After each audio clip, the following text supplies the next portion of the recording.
వెంకన్న దర్శనాన్ని గత ప్రభుత్వం కమర్షియల్ చేసింది. నిబంధనలకు తూట్లు పొడిచి ఇష్టమొచ్చినట్లుగా నడుచుకున్నారు.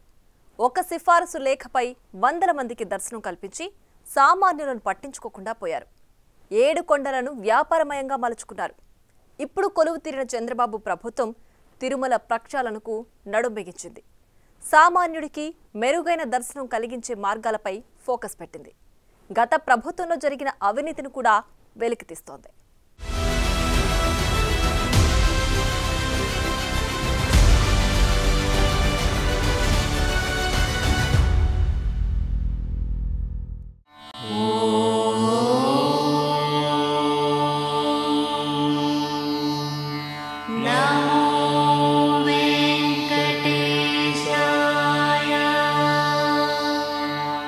ఓం నమో వెంకటేశాయ. ఓం అని అలా తిరుమల కొండపై ఆ శబ్దం ప్రతిక్షణం ప్రతిధ్వనిస్తుంది.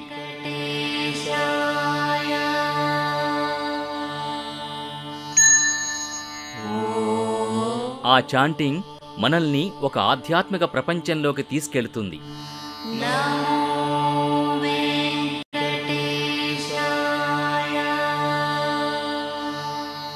ఎన్ని సమస్యలున్నా ఆ కొండపైకి ఎంటర్ అయితే చాలు, అన్నీ మరిచిపోతాం.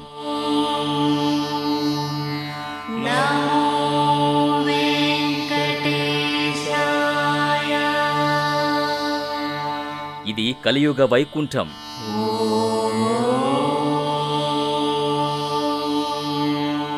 ప్రపంచంలో అతిపెద్దదైన ఆధ్యాత్మిక కేంద్రం.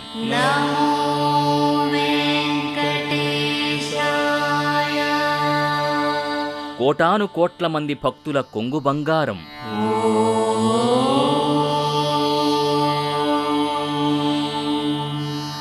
గొప్ప మహిమాన్విత చరిత్ర ఉంది తిరుమలకి.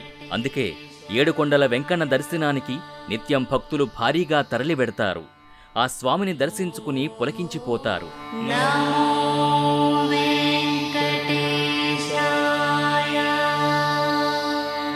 అలాంటి తిరుమలను గత పాలకులు నిర్లక్ష్యం చేశారు. అవినీతికి కేరాఫ్గా మార్చారు. భక్తుల్ని ముప్పతిప్పలకు గురిచేస్తూ అప్రతిష్ట పాలు చేసేందుకు ప్రయత్నించారనే విమర్శలున్నాయి. ఒక్క తిరుమలే కాదు, ఏపీలో దేవాలయాల అభివృద్ధిని పట్టించుకోలేదు. అడిగేవాడు లేకపోవడంతో వైసీపీ నేతల అరాచకాలు పేట్రేగిపోయాయి. గుడి లేదు, బడి లేదు. అంతటా వైసీపీ నాయకులు తమ ఇష్టారాజ్యంగా నడుచుకున్నారు. ప్రత్యేకించి తిరుమలలో గత 5 ఏళ్లలో భక్తులు పడిన కష్టాలు అన్నీ ఇన్నీ కావు.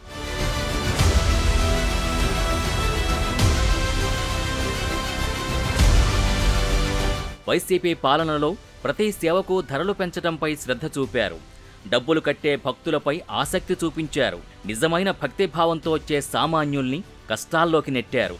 టోకెన్లు మొదలు దర్శనాల వరకు వారికి చుక్కలు చూపించారనే చెప్పాలి.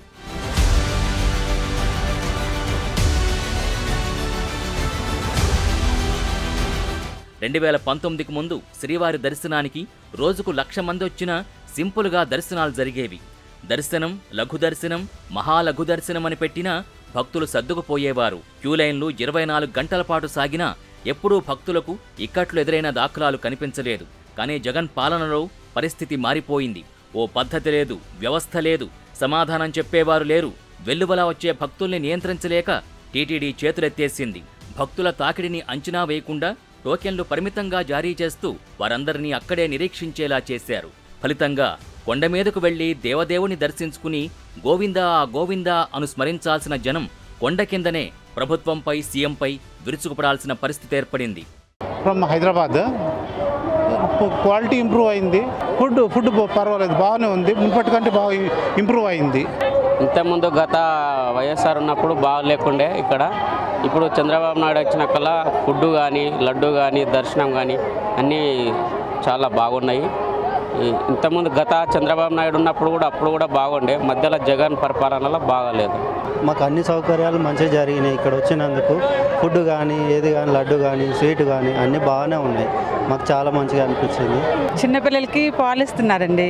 పెద్దవాళ్ళకి మామూలుగా సాంబార్ అన్నము, పాలు అవి ఇస్తున్నారండి. గతంలో కంటే ఇప్పుడు అన్నప్రసాదం కౌంటర్లో రిసీవింగ్ కానీ అక్కడ పెట్టే ప్రసాదం కానీ చాలా బాగా ఉందండి. అంతకుముందు అసలు ఒక వచ్చి ఇసుక్కున్నట్టుగా ఒక తొందరగా పెట్టేసి ఏదో నెట్టేసేటట్టుగా చేసేవాళ్ళు. ఇప్పుడు నిదానంగా నెమ్మదిగా అన్ని వడ్డించి కూర్చోబెట్టి ప్రశాంతంగా పదార్థాలు కూడా చాలా నెమ్మదిగా ఉన్నాయండి. లడ్డు ప్రసాదాలు కూడా క్వాలిటీ కొద్దిగా మారినట్టుగా డ్రైగా అనిపిస్తుంది. అంతకుముందు కొద్దిగా మెత్తగా ఉండేదండి, ఎక్కువ రోజులు నిల్వ ఉండేది కాదు. భక్తులకు మాత్రం అంతకుముందు కంటే తృప్తికరంగా ఉందండి. వైసీపీ హయాంలో దేవుణ్ణి ఎలా దోచుకున్నారో విజిలెన్స్ బయటకు తీస్తోంది.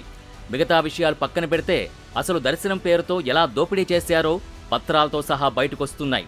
టీటీడీ కొత్త ఈవో శ్యామలరావు విజిలెన్స్ బృందాలకి పెద్ద పని పెట్టారు. 4-5 విభాగాలుగా మార్చి అన్నింటిలోనూ లెక్కలు బయటికి తీయిస్తున్నారు. దర్శనాల్లో చేసిన దందాల గురించి ప్రత్యేకంగా ఆరా తీస్తున్నారు. ఇందులో భాగంగా ప్రజాప్రతినిధుల పేర్లతో వచ్చిన సిఫార్సు లేఖలు వెలుగులోకొచ్చాయి. కొద్ది రోజుల కిందట చెవిరెడ్డి భాస్కర్ రెడ్డి ఒక్క లేఖ మీద 100 మందిని వీఐపీ దర్శనానికి పంపించిన సిఫార్సు లేఖ వెలుగు చూసింది. వీఐపీ బ్రేక్ దర్శనం టికెట్లని వైసీపీ ప్రభుత్వం వచ్చిన తర్వాత శ్రీవాణి ట్రస్ట్ ద్వారా 10,000కు అమ్మడం ప్రారంభించారు. టికెట్ ధర 500 అయినప్పటికీ శ్రీవాణి ట్రస్టుకు 10,000 విరాళమిస్తే ఆ టికెట్ అమ్ముతారు. దాని ద్వారా వీఐపీ బ్రేక్ దర్శనంతో పాటు వసతి కల్పిస్తారు. అలా చెవిరెడ్డి కొద్ది నెలల క్రితం 54 మందికి ఉచిత బ్రేక్ దర్శనం కల్పించాలని సిఫార్సు చేయడం వల్ల 5,40,000 రూపాయలు లాస్. ఇవన్నీ చెవిరెడ్డి వసూలు చేశారనే ఆరోపణలున్నాయి. ఇది ఒక్క లేఖే.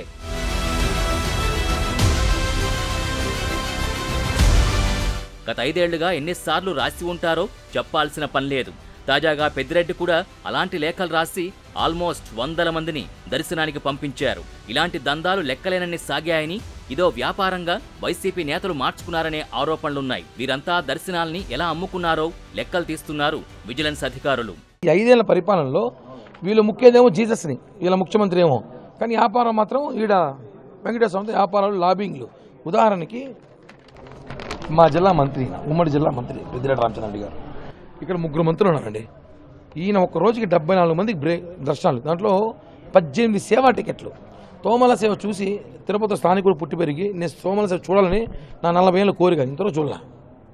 చాలామంది ఇక్కడ చాలామంది మీడియా మిత్రులు ఎవరు చూస్తుంటారు తోమల సేవ ఎంతవరకు ఈ గత 5 ఏళ్ళలో కానీ గతంలో కూడా. అలాంటిది ఒక రోజుకి 4-5 సేవా టికెట్లు, అర్చనలు, అభిషేకాలు, ఆ ప్రోటోకాల్ టికెట్లు ఏందండి అసలు? మామూలుగా వీఐపీ దర్శన టికెట్ 10,000. ఆ మొత్తాన్ని నేతలు వసూలు చేసి దర్శనాలకు పంపారన్న ఆరోపణలున్నాయి. ఇలా రోజుకు ఎంతమందిని పంపారన్నది లెక్క తీస్తున్నారు. ఎవరెవరు పంపారనే వివరాలు సేకరిస్తున్నారు. మంత్రిగా ఉన్న టైంలో రోజాతో పాటు దర్శనానికి చాలామంది భక్తులు వెళ్లేవారు. వారంతా ఎవరు, ఎంతమంది వచ్చారు అనే వివరాలు కూడా వెలుగులోకి తెస్తున్నారు విజిలెన్స్ అధికారులు. దాదాపు ప్రతి వారం దర్శనానికి వచ్చేవారు రోజా. ఒక మంత్రి హోదాలో శ్రీవారి సేవలో పాల్గొనడం తప్పేమీ కాదు. కానీ తనతో పాటు నిబంధనలకు విరుద్ధంగా అధికారాన్ని అడ్డం పెట్టుకుని సామాన్యుల్ని ఇబ్బందులకు గురిచేస్తూ ఎంతమందిని దర్శనానికి తీసుకెళ్లారు, ఎంత వసూలు చేసి ఉంటారనే కోణంలో విజిలెన్స్ ఫోకస్ పెట్టింది.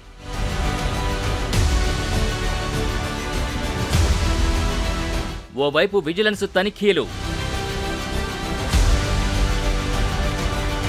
మరోవైపు నూతన ఈవో దూకుడు. గదుల కేటాయింపులో కీలక మార్పులు. ఓవైపు విజిలెన్స్ లెక్కలు తీస్తుంటే మరోవైపు నూతన ఈవో శ్యామలరావు తన మార్కు చూపిస్తున్నారు. తిరుమలలో ప్రక్షాళన మొదలుపెట్టారు. భక్తులే ఫస్ట్ ప్రయారిటీ అని సిబ్బందికి తేల్చి చెప్పారు. ఆ విషయంలో తేడాలొస్తే ఊరుకునేది లేదని హెచ్చరించారు. ఇప్పటికే రూములకు సంబంధించి రివ్యూ చేసిన ఈవో పలు కీలక మార్పుల్ని సూచించారు. వసతి గదుల బుకింగ్కు సంబంధించి ఏం జరిగినా అంతా పారదర్శకంగా ఉండాలని అన్నారు. వసతి గదుల కేటాయింపులో అనుసరిస్తున్న విధానాల్ని పవర్ పాయింట్ ప్రజెంటేషన్ ద్వారా అధికారులు ఈవోకి వివరించారు. తిరుపతి ప్రధాన బస్టాండ్ సమీపంలో శ్రీనివాసం, రైల్వే స్టేషన్ ఎదురుగా విష్ణువాసం వసతి భవనాలున్నాయి. ఈ 2 చోట్ల గదుల్ని బుక్ చేసుకోవచ్చు. తిరుమలలో శ్రీ పద్మావతి అతిథి గృహం, శ్రీ వెంకటేశ్వర అతిథి గృహం, రాంబగీజా వరాహస్వామి విశ్రాంతి భవనం, travellers bungalow, Narayanagiri guest house, Nandakam, Panchajanyam, Kaustubham, Vakulamatha, Saptagiri వసతి గృహాలు అందుబాటులో ఉన్నాయి. వాటిలో ఆన్లైన్ ద్వారా గదుల్ని బుక్ చేసుకునే సౌకర్యం ఉంది. కాష్ అండ్ డిపాజిట్ రిఫండ్, తిరుపతిలో అందుబాటులో ఉన్న వసతి గృహాలు, కొత్తగా నిర్మాణంలో ఉన్న పిఎస్సీలు, భక్తుల్ని మోసానికి గురిచేస్తున్న దళారులను గుర్తించటం, వారిని నియంత్రించడానికి చేపట్టాల్సిన చర్యలపై ఈవో ఫోకస్ పెట్టారు. మరీ ముఖ్యంగా పదే వసతి పొందుతున్న వారి వివరాల్ని శ్యామలరావు సేకరించారు. వారికి ఎలా వసతి లభిస్తోందనే విషయంపై ఆరా తీశారు. కొత్త వారికి అవకాశం లభించకపోవడం గురించి అడిగి తెలుసుకున్నారు. పదే పదే వసతిని పొందుతున్న వారిపై నిఘా ఉంచాలని సూచించారు. మరికొందరు గదుల్ని సక్రమంగా ఖాళీ చేయకపోవడంపై సమగ్ర నివేదిక ఇవ్వాలని అధికారుల్ని ఆయన ఆదేశించారు.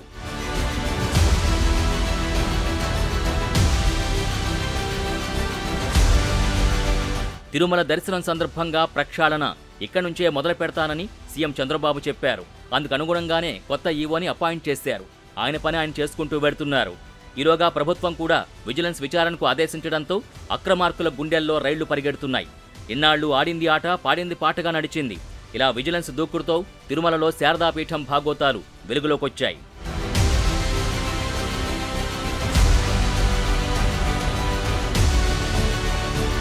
అనుమతులకు విరుద్ధంగా శారదాపీఠం నిర్మాణాలు. కేటాయించిన స్థలం ఎంత? కడుతున్న నిర్మాణాలేంటి? అక్రమాలపై స్వామీజీల దండయాత్ర ఎవరి కోసం? కూల్చివేయాలంటున్న పబ్లిక్ డిమాండ్ సరైందేనా?